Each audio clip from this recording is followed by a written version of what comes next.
Swayam Prabha. Digital India. Educated India.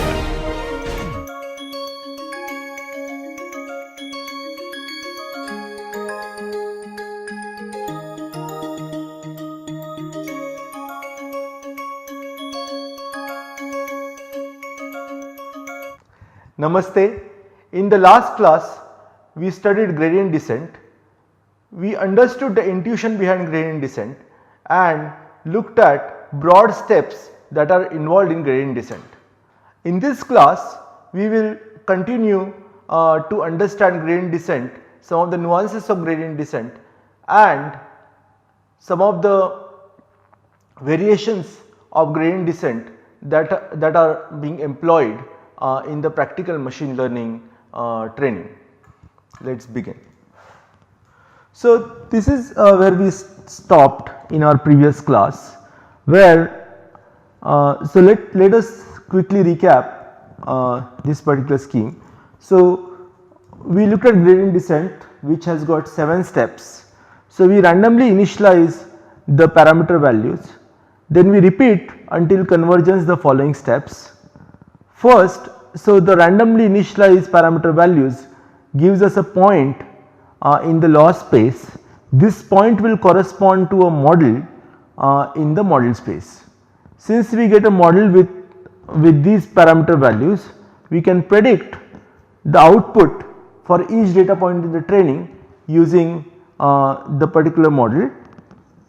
Then we calculate loss, which is JBW, using this particular equation, and this is the predicted value, and the loss is calculated as the difference between the predicted value and the actual value, and we square the difference, we sum it across all the endpoints, and we use half as a factor for mathematical convenience, and that is how we get our loss function.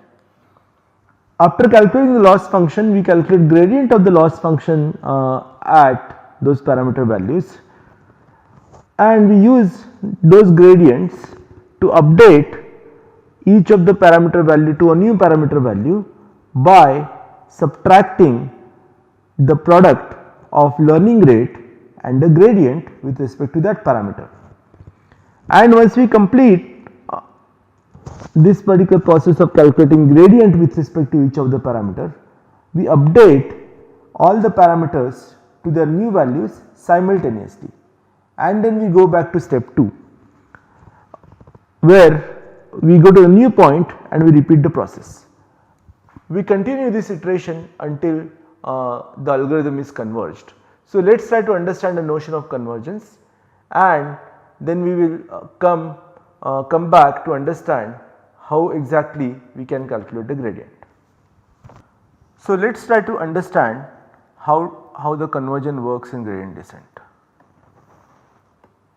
So, we have loss on y axis and we have the value of parameter on the x axis, and this is loss function in the context of linear regression, and this is the minima. So, what happens at minima? So, at minima, value of gradient is 0, and because value of gradient is 0, we do not see any change in the parameter value, because this is how we calculate the change in the parameter value. We take the old value and we subtract the product of learning rate and gradient from that, and if gradient is 0, we do not have anything to subtract, so value do not change. So, this is the first way in which we calculate the convergence, is by observing that there is no change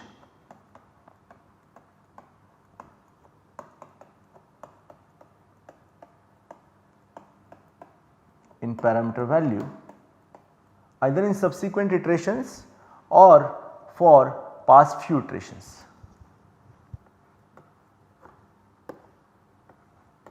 What if, so we can also apply this gradient descent algorithm on some tricky functions which may not be convex. So, there is another safeguard. So, what happens is, so let us say we have a function which is like a flat function after some time. So, what will happen is we will not see any change in the parameter value after some time, or it will be very slow.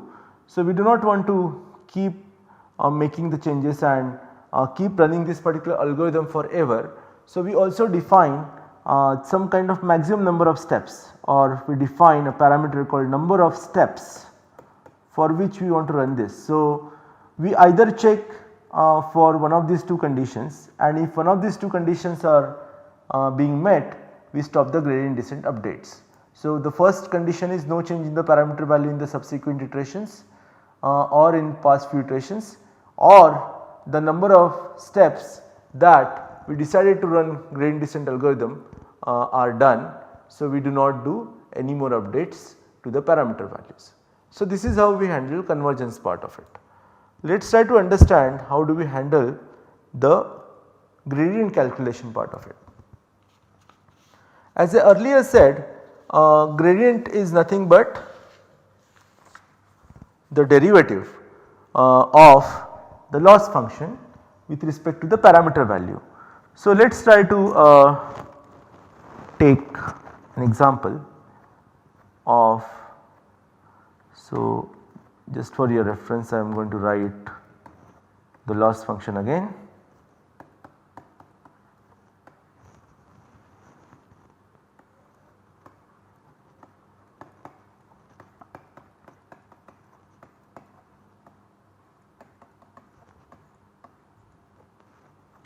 So, predicted value minus the actual value, we take the square of it and we sum the difference, the square of a difference across all the endpoints. Okay. And now we want to, let us say, calculate, and let us say, so our W is actually, there are bunch of parameters here. So, there is W1, W2 all the way up to Wm, and we have parameter p.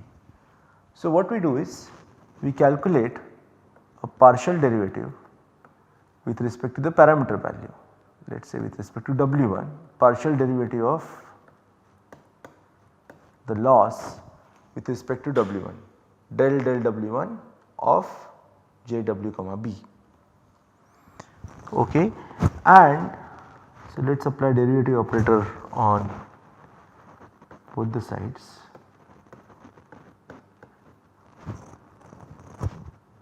And try to calculate the whole thing. So, there is slight typo here, this should go from 1, right, this should all n examples, right. So,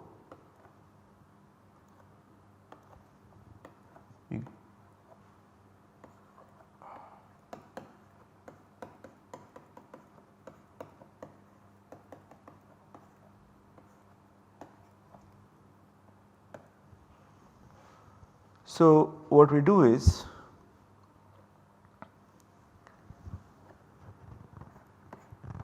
get half out and we apply this on this particular function. So, we get 2 into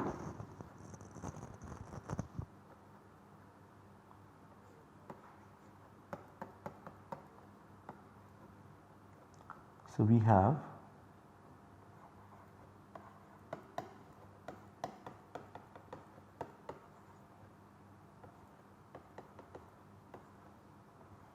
so we get the difference and we calculate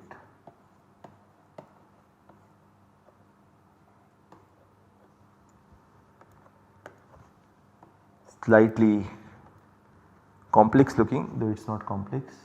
So, have some patience and be with me. Yeah. Then I was talking about mathematical convenience. So, this 2 gets cancelled with this 2. So, we have this factor of half deliberately added to get an advantage or mathematical convenience while calculating the partial derivative value. So, we get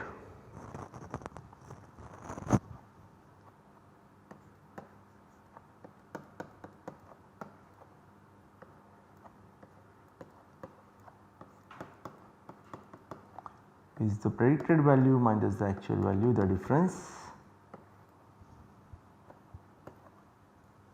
and what happens is we will do a small expansion here. So, this is going to be, this particular part is nothing but b plus 1 to m wi, this is j,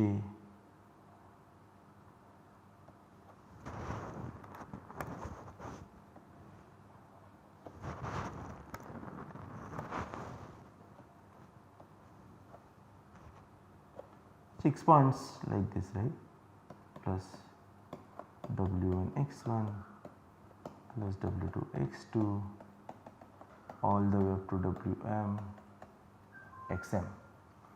Now, if we calculate the derivative of the whole thing with respect to this, what happens is all other values are constant and derivative of constant is 0.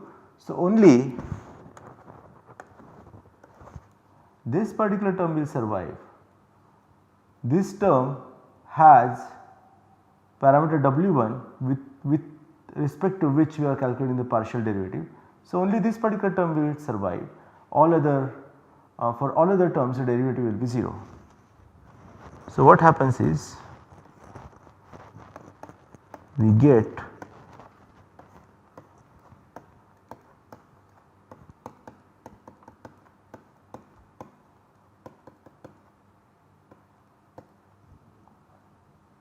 and then the derivative of this particular term with respect to w1 is x1. So, the derivative of the loss with respect to w1 turns out to be the summation over difference into the value of the feature x1. So, this is the derivative, or this is the gradient with respect to w1. Now, let us also write the equation of gradient with respect to b, the bias term. In case of bias term, what happens is, let us write it down, del b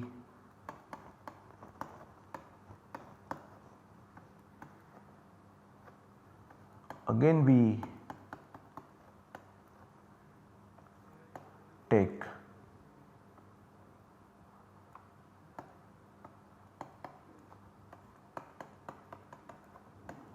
the difference between the predicted value minus the actual value and we multiply it by 1 for the bias term. Okay. So, this is how we calculate it. Whereas, in case of all other parameter values, it was something like this, del wj. I am writing it here so that you can see it on a single screen and it is easier for you to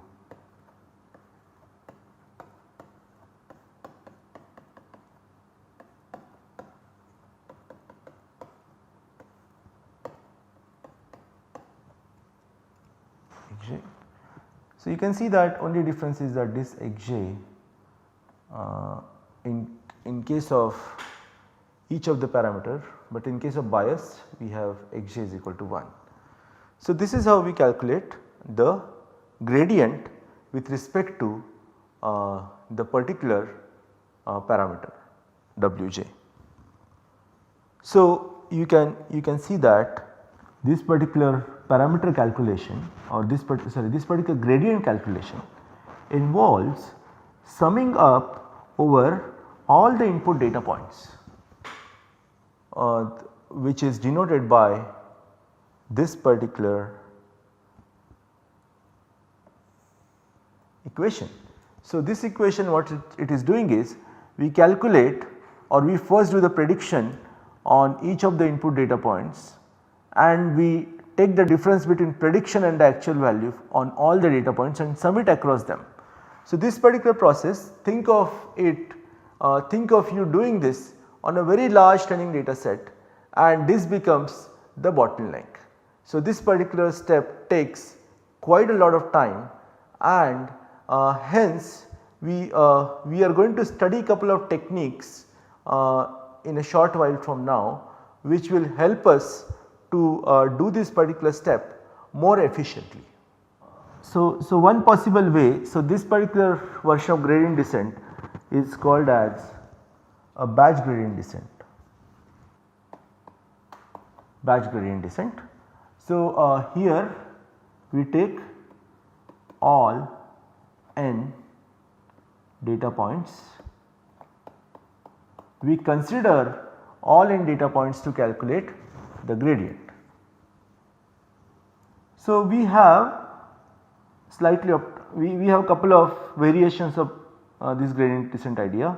So, in one variation we use instead of using all n points, we use a batch of k points,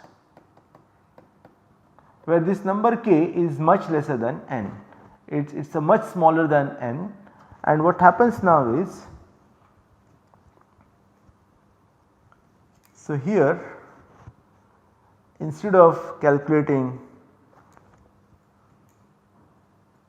the gradient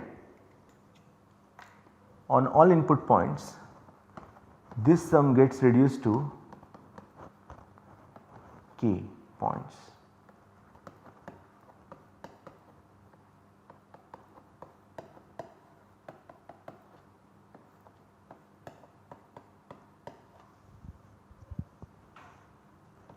Sorry, this is everywhere, it has to be I.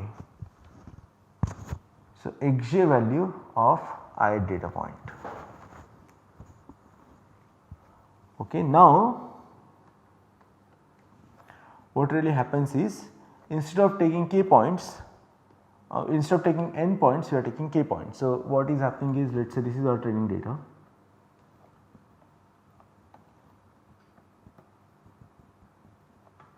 Of all n points 1 to n. We divide this training data into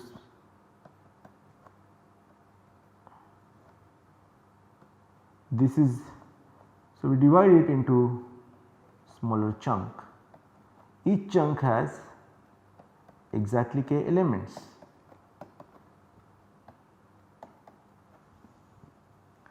And this k is called as batch size.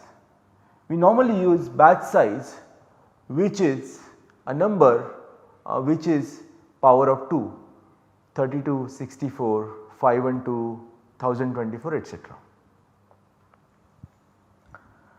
So, this particular version of gradient descent is called as mini batch gradient descent, where only difference is, instead of taking all the endpoints, we select a chunk of k data points and calculate the gradient update. Now, there are a couple of new terms that comes into play here. So, in each iteration we are using exactly k points to calculate the gradient descent update. So, and when we complete one gradient descent update for all the data, we call this as one epoch. So, one epoch is a full iteration of the complete training data of n points. So, in an epoch we will have n by k batches, or in n by k batches, or n by k iterations. So, in an epoch we will have multiple iterations. So, n by k to be precise, and so we will be doing multiple epochs to this. So, there will be more iterations. So, normally we specify the number of iterations in terms of epoch. So, it is very important to understand what epoch is, and we also specify the batch size, which is an important parameter in the mini batch gradient descent. And you can see when we go into neural network and any other machine learning models also, mini batch gradient descent performs better or does more efficient learning than the batch gradient descent. So, extending this idea further, if you use the value of k, so if you use k is equal to 1, we have a very special case where we are changing or we are making a gradient update just by looking at a single example, and this is called as stochastic gradient descent. So, in case of stochastic gradient descent, the value of k is equal to 1. So, overall we have this scenario. This is the entire. So, at size 1 we have SGD, and when we use complete training data to make one gradient descent update, it is called gradient descent. And we have mini batch which is somewhere in between. So, that is why mini batch is preferred over SGD or gradient descent in general.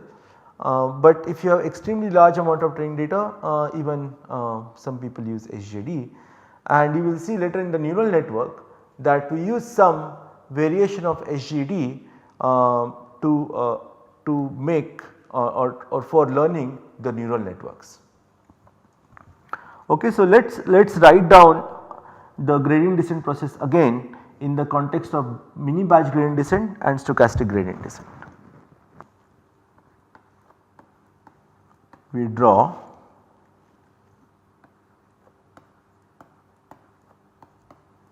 a bunch of k examples. An example contains features and the labels.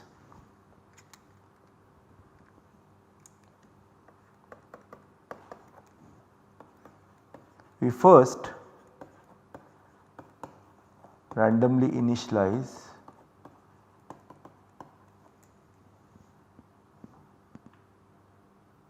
parameters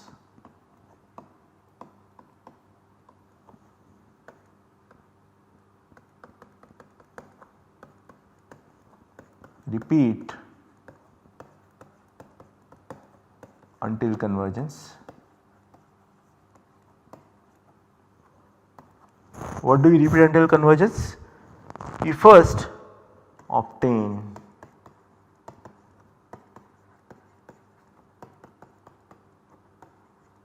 predictions from the model. Second,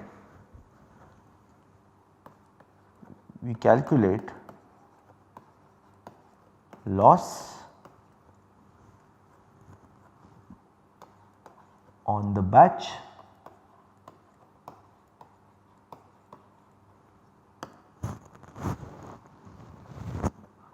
then we calculate gradient of loss with respect to each parameter. Next one is each parameter W, we set W to W old,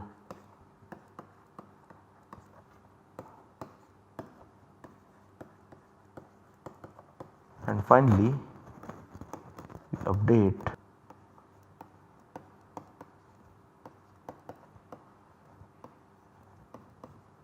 simultaneously. So, you can see that the only difference between the gradient descent and batch gradient descent is the first step where we select a batch of example and we calculate it on the batch. So, the same process can be applied here.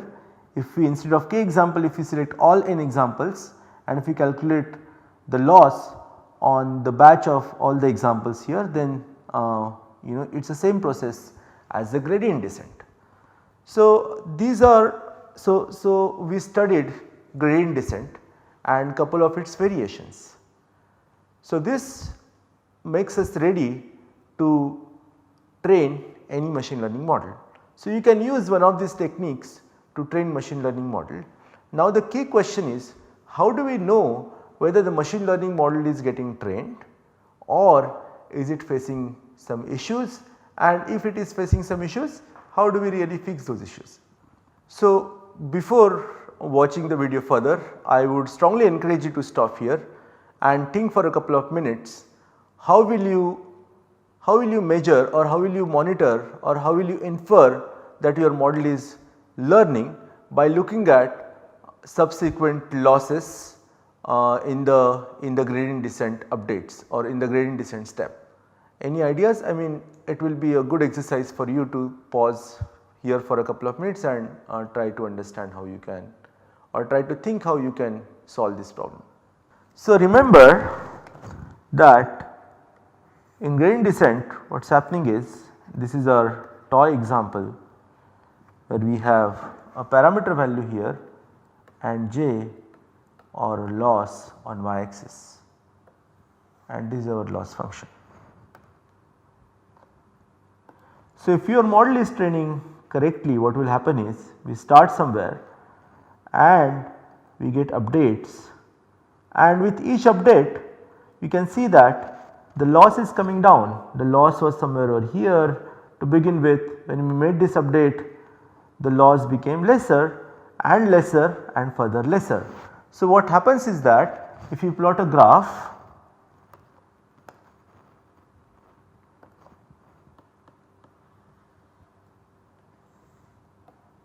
of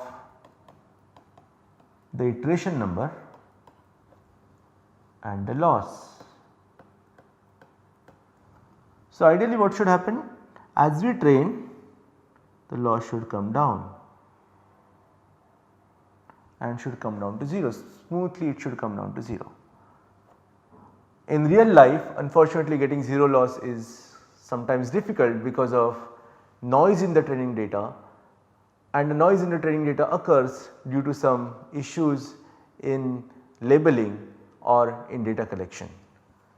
So what happens, so if you have a learning curve, so these are the iteration numbers. At iteration 1 we had very high loss, iteration 2, iteration 3 and so on. So you should see in if your model is learning, in subsequent iteration you should see that your loss will gradually decrease. Now there are different characteristics of these learning curves. So this particular curve is called as a learning curve.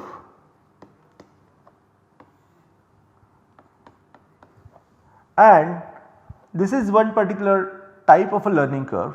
You can see that the learning curve strongly depends on the learning rate. So learning rate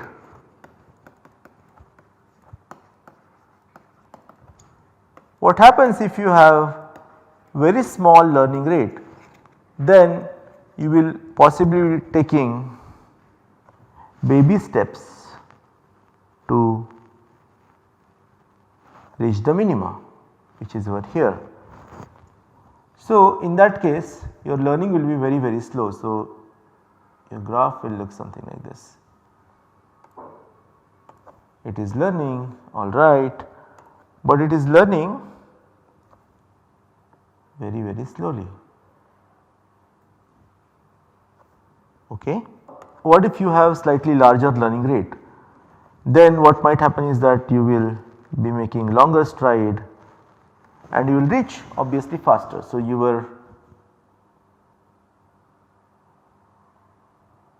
you might come down faster. Okay.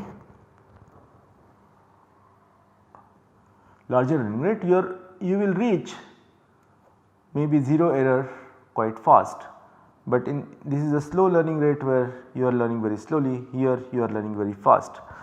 So slightly larger learning rate, larger than the first one. then you might wonder, if I make learning rate very high, I might be able to reach the minima very in no time, but unfortunately that is not the case. If you have too large, if you have too large learning rate,